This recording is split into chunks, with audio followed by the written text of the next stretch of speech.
महाभारत में आज ये तस्वीर आपको दिखा रही हूं कि कैसे 4 जून से पहले ही 400 पार का खाता खुल गया है। ये मैं क्यों कह रही हूं, क्योंकि 4 जून को तो नतीजे आने हैं 2024 चुनाव के, लेकिन उससे पहले बीजेपी का खाता खुल गया है सूरत की सीट से। सूरत से बीजेपी के जो उम्मीदवार हैं वो जीत गए हैं चुनाव। अब यह खबर जैसे ही आई, इसे लेकर बहुत सारे हमले बीजेपी और सीधे नरेंद्र मोदी पर हो गए।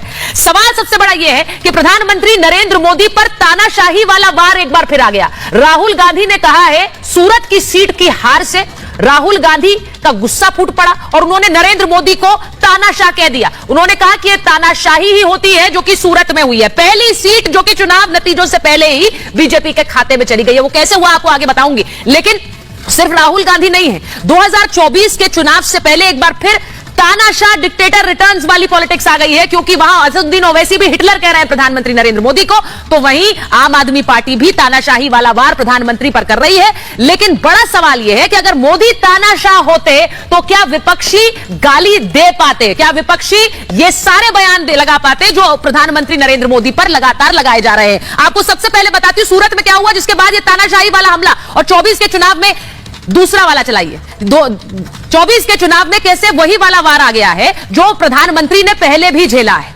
कांग्रेस सूरत में चुनाव से पहले बीजेपी की जीत हो गई। ये जो तस्वीर आप देख रहे हैं ये बीजेपी के प्रत्याशी है जिन्हें जीत का पर्चा थमा दिया गया है। बीजेपी के मुकेश दलाल निर्विरोध जीत गए। और निर्विरोध जीत कैसे हुई, क्योंकि कांग्रेस जो प्रत्याशी था उसका पर्चा खारिज हो गया। उस पर्चे के अंदर जो प्रस्तावक के नाम होते हैं वो आपके परिवार के सदस्य नहीं हो सकते। कांग्रेस के प्रत्याशी ने वही किया और इसीलिए वो खारिज हो गया। और उसके बाद जो बाकी निर्दलीय थे वो खुद चुनाव मैदान से हट गए, उन्होंने अपना नामांकन वापस ले लिया। तो बचा कौन, सिर्फ बीजेपी का प्रत्याशी, और वो विजयी घोषित हो गया। अब कांग्रेस राहुल इसे तानाशाही बता रहे हैं। वहां अगर बीजेपी की जीत हुई तो तानाशाह मोदी है, तानाशाही मोदी कर रहे हैं। और यही वाला दाव आम आदमी पार्टी भी अपना रही है। आम आदमी पार्टी अगर जेल में केजरीवाल को इंसुलिन नहीं मिल रही है तो तानाशाह मोदी है। केजरीवाल को लेकर ये तानाशाह वाला आरोप मढ़ रहे हैं। आप सांसद ने बीजेपी पर आरोप लगा रहे हैं, वो कह रहे हैं कि जेल में इंसुलिन नहीं दी, यातनाएं दी जा रही है, ये आरोप। और यह भी कि पर्सनल डॉक्टर से इलाज का, हालांकि जो बात वो कह रहे थे वो कोर्ट ने इनकार किया है। कोर्ट ने सीधे सीधे किया कि पर्सनल डॉक्टर और रोज आपकी कंसल्टेशन की इजाजत हम नहीं दे सकते हैं। लेकिन इस पर भी तानाशाह मोदी है, यानी इंसुलिन ना मिले तो तानाशाह मोदी है, और अगर वहां पर सूरत में बीजेपी जीत जाए तो तानाशाह मोदी है। इस तानाशाही वाले आरोप पर बार बार यह आरोप मढ़ा जाता है और कहा जाता है कि मोदी आए तो चुनाव नहीं होंगे, मोदी आए तो संविधान खत्म कर देंगे, मोदी आए तो आरक्षण खत्म कर देंगे। उस पर नरेंद्र मोदी ने आज सभा से जवाब दिया, वो आपको आगे सुनाऊंगी, लेकिन पहले सुनिए कि जनता क्या कह रही है इस तानाशाही वाले आरोप पर। जो आदमी सत्ता में होता है, सही काम करता है, तो उसको हिटलर कह दो, कुछ कह दो। अपोजिशन वालों को यही काम है और तो कोई काम है नहीं। देश के 2 टुकड़े कर दिए गए, उस समय हिटलर साइकिल चल रही थी, अब तो लोकतंत्र चल रहा है। दुनिया का सबसे बड़ा लोकतंत्र हिंदुस्तान है और हिंदुस्तान में लोकतंत्र की कमी नहीं है। और आज मोदी जी को जनता, इस देश की जनता ने 2 बार प्रधानमंत्री बनाया और तीसरी बार बनाने जा रही है। हिटलर पहले थी, तानाशाही पहले थी कांग्रेस की, अब बीजेपी आ रही है। इंदिरा गांधी ने हिटलरशिप करी, इमरजेंसी लाई, वो हिटलरशिप नहीं थी क्या? वो हिटलर राज सबने देखा है। हिटलर राज में राष्ट्र हित नहीं था, वो स्वयं हित सोचता था। और मोदी जी का सीधा सीधा नारा है सबका साथ, सबका विकास, सबका विश्वास। तो इसमें से हिटलर कहाँ से साबित हो गए? नहीं, वो बिल्कुल गलत कह रहे हैं। वो हिटलर नहीं है, वो देश को उन्होंने कहाँ से कहाँ पहुँचा दिया। जो कांग्रेस नहीं कर पाई 70 साल में, मोदी जी ने कहाँ से कहाँ पहुँचा दिया उसको। धर्म जाति के नाम पर बांटने वाले लोग, भ्रष्टाचार करने वाले लोग, जनता का पैसा अपने घर में, अपने परिवार में ले जाकर उनको फुलाने वाले लोग के लिए मोदी जी हिटलर होंगे, क्योंकि मोदी जी ने चोर उचक्कों, भ्रष्टाचारियों को निकाल के देश के सामने ले आए हैं।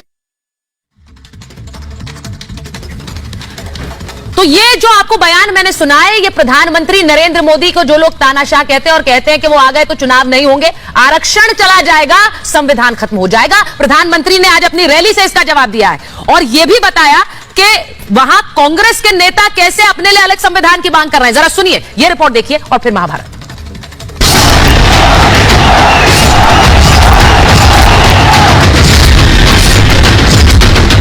ये हिटलरशाही, ये तानाशाही का आचरण, बड़े बड़े तानाशाह दुनिया से चले गए। कल का भाषण नरेंद्र मोदी का ऐसा नजर आ रहा था कि हिटलर बोल रहा है। अरे हारने वाला पहलवान क्या नहीं करता, कभी कान काट लेता है, कभी नोचता है, कभी कपड़े फाड़ देता है।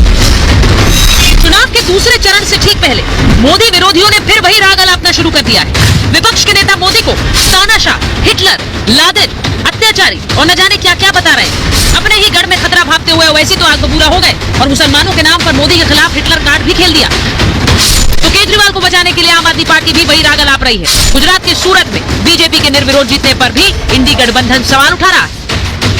भारत के वजीर आजम 133 करोड़ जनता के वजीर आजम जो कहते हैं, झूठ कहते हैं सबका साथ सबका विकास, मगर कल का भाषण नरेंद्र मोदी का ऐसा नजर आ रहा था कि हिटलर बोल रहा है, भारत का वजीर आजम नहीं बोल रहा है। सूरत एक झांकी है, पूरा देश बाकी है। सूरत में चुनाव खत्म हुआ है, पूरे देश में चुनाव खत्म होगा। ये प्रधानमंत्री नरेंद्र मोदी की सोच है।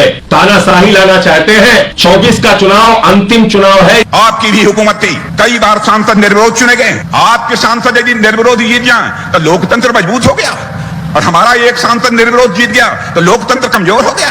राजनीति करनी है तो जनता की आंख में धूल झोंक के राजनीति मत करो। सूरत में अगर बीजेपी निर्विरोध जीते तो मोदी तानाशाह, केजरीवाल को इंसुलिन न मिले तो मोदी तानाशाह।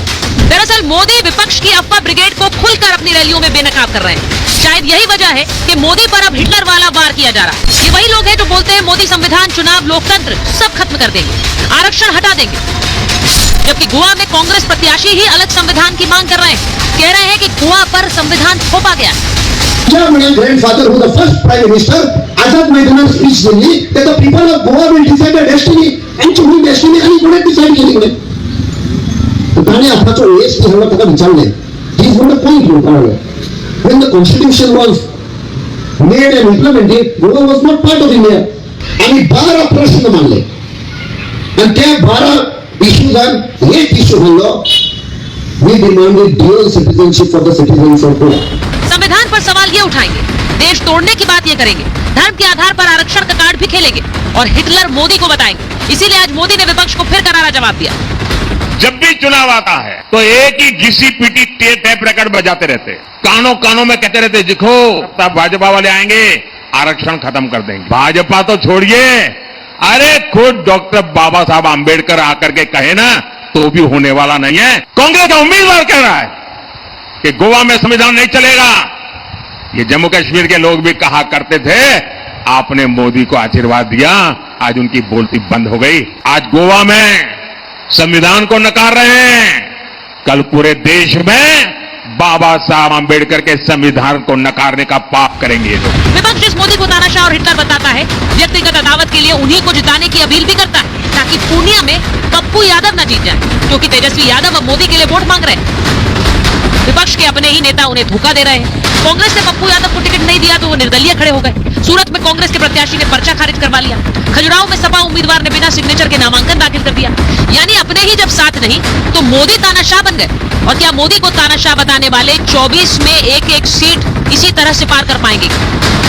इसी पर आज की महाभारत।